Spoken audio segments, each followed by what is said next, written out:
ചരിത്രത്തിൽ ജനുവരി ട്രാൻസ്ഫർ വിൻഡോയിൽ ഒരു സീസണിൽ ഏറ്റവും കൂടുതൽ പണം ചെലവഴിച്ച 5 ക്ലബ്ബുകളെ എന്ന് പരിചയപ്പെടാം.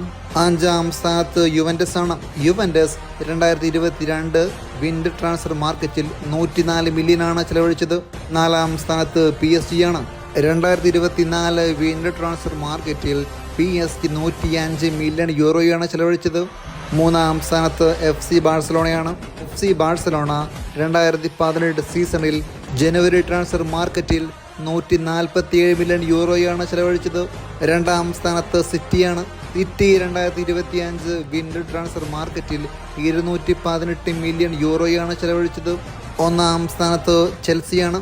ചെൽസി 2023 സീസണിൽ വിൻഡർ ട്രാൻസ്ഫർ മാർക്കറ്റിൽ 330 മില്യൺ യൂറോയാണ് ചെലവഴിച്ചത്. ചരിത്രത്തിൽ ജനുവരി ട്രാൻസ്ഫർ വിൻഡോയിൽ ഒരു സീസണിൽ ഏറ്റവും കൂടുതൽ പണം ചെലവഴിച്ച 5 ക്ലബ്ബുകളെ എന്ന് പരിചയപ്പെടാം. 5-ാം സ്ഥാനത്ത് യുവന്റസ് ആണ്. യുവന്റസ് 2022 വിൻഡർ ട്രാൻസ്ഫർ മാർക്കറ്റിൽ 104 മില്യനാണ് ചെലവഴിച്ചത്. 4-ാം സ്ഥാനത്ത് PSG ആണ്. 2024 വിൻഡർ ട്രാൻസ്ഫർ മാർക്കറ്റിൽ PSG 105 മില്യൺ യൂറോയാണ് ചെലവഴിച്ചത്. 3-ാം സ്ഥാനത്ത് FC ബാഴ്സലോണയാണ്. FC ബാഴ്സലോണ 2018 സീസണിൽ ജനുവരി ട്രാൻസ്ഫർ മാർക്കറ്റിൽ 147 മില്യൺ യൂറോയാണ് ചെലവഴിച്ചത്.